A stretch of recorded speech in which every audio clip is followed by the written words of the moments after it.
అజయ్ బాబు అంటారు ఇతన్ని, ఎర్రప్పటి ఇతను అసలు పేరు. ఇంతకీ ఇతను ఎస్సీ కాదు, ఇతను ఆంధ్ర కాదు, ఇతను బీసీ సామాజిక వర్గానికి చెందినోడు. బీసీలు ఎవరు ఇతను వెనకతలు రారు. ఒక బీసీ సామాజిక వర్గానికి చెందినోడు వచ్చి ఇక్కడ గవర్నమెంట్ తిట్టేసి మేము దళితులు దళిత క్రైస్తవులు అని మాట్లాడేసి వీడు సమ్మగా తెలంగాణకు పోతున్నాడు. ఇక్కడ ఉన్న దళిత క్రైస్తవులు, ముఖ్యంగా మాల క్రైస్తవులు ఆ బ్లేమ్ మొయ్యాల్సి వస్తుంది. ఇలాంటి వాడిని పిలవడానికి ఆ పిలిచేవాడు నిజంగా మీరు పాస్టర్లేనా? ఈయన పిలిచేవాళ్ళు అడుగుతున్నాను. వీడు ఏం చేసేవాడో ఏంటో. ఆ బీకేఆర్ అన్న పాస్టర్ ఉన్నాడు, అతను ఏదో మణిపూర్ విషయంలో ఇతను ఎంత ఫ్రాడ్ చేశాడు, ఆ ఫ్రాడ్ చేసిన డబ్బులతో ఏం చేశాడు అని క్లియర్ గా చూపించాడు. అయినా కూడా సిగ్గు ఎగ్గు లేకుండా మరి ఇతను ఆంధ్రాకి పిలుస్తూ పిలవడమే కాకుండా ఇక్కడ మత విద్వేషాలు రెచ్చగొట్టేలా మాట్లాడుతూ గవర్నమెంట్ ని తిట్టిస్తూ ఇక్కడ ఉన్న దళిత క్రైస్తవులందరినీ గవర్నమెంట్ కి యాంటీ చేస్తున్న ఎదవల్లారా మీరు అన్నం తింటున్నారు, గడ్డి తింటున్నారు. ఏ గడ్డి తింటున్నారని ఇలాంటి వాడిని ఇక్కడ పిలిపించి మీరు మాట్లాడుతున్నారు. ఇందుకే ఏం మాట్లాడాడో సార్ వినిపిస్తాను రండి. ఆ జైలు అధికారి ఒక ఆయన ఏమన్నాడు తెలుసా?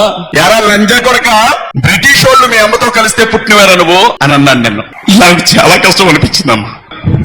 Oscar level acting. ఏడుస్తున్నాడు కదండి వీడు. అలా ఏడుస్తూ అదే బోడుగుండుతో మనోడు చెప్పిన ఇంకో డైలాగ్ చూడండి ఒకసారి. చంద్రబాబు నాయుడు గారికి ఈ వేదిక మీద నుంచి చెప్తా ఉన్నా, మహాకూటమి ప్రభుత్వమా కాస్కో క్రైస్తవుల దెబ్బ ఎలా ఉంటుందో చూపెడతాం మేము.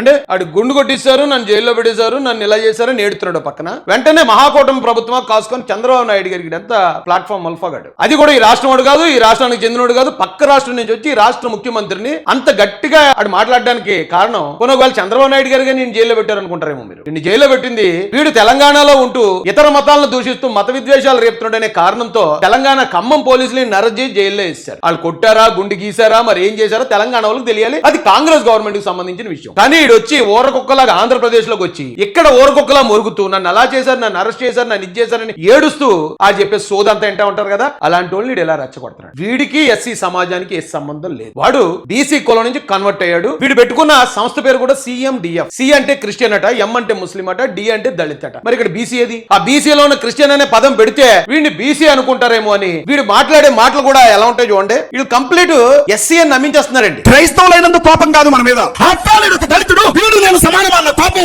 ఇదంతా దళితుల మీద కోపం. 5 లక్షల మంది మాదిగలు ఉన్నారు, 30 లక్షల మంది మాలలు ఉన్నారు. మీ కాళ్ళు పట్టుకొని చెప్తాను నేను, ఆ 3 కులాలకు బానిసలుగా బతకండి. ఏరా నువ్వు దళితుడికే పుట్టావా నాడు మాట్లాడే మాటలో వినే జనానికి ఏమర్థం అవుద్దండి. వీడు కూడా మన రిజర్వేషన్ల కోసం వీడు బాధపడుతున్నాడు అంటే వీడు మన ఎస్సీ కూడా ఆ కూర్చున్న వాళ్ళకు వింటున్నారు. ఇక బయట నుంచి చూసే సమాజం ఎస్సీ క్రిస్టియన్ అనుకుంటా వీడెంత దారుణం సీఎం గారిని దూషిస్తున్నాడు, ఇతర మతాల్లో ఉన్న దేవుళ్ళని విమర్శిస్తున్నాడు, ఈ ఎస్సీ క్రిస్టియన్స్ అందరూ ఇంతే అని చెడ్డ పేరేమో మాకు. డబ్బులు దండుకోవడం దగ్గర నుంచి ఆ ఫోన్ పే స్కానర్లు పెట్టుకుని నేను యేసు ప్రభు కోసం పోరాడుతానని చూపించి డబ్బులు కోట్లు వెనకేసుకునేది వీళ్ళు. ఈ ఎదవలు చేసే ఎదవ పనులంతా ఆ పాపం వచ్చి పడేది దళిత క్రైస్తవుల మీద. వీడు ఎస్సీవుడు కాదండి. నాకు నిన్న ఒక ఆయన చూపించాడు, ఎవడండి ఎలా మాట్లాడుతున్నాడు, ప్రవీణ్ పగడాల్ గారు తమ్ముడు అంటే కదా అని. ఈడు ప్రవీణ్ పగడాల్ గారు తమ్ముడు, ప్రవీణ్ పగడాల్ ఇలాంటి వాడిని చూస్తే చెప్పించి కూడా అతడే పాస్టర్లకు వ్యతిరేకం. ఇలాంటి పాస్టర్లకు ప్రవీణ్ పగడాల్ గారు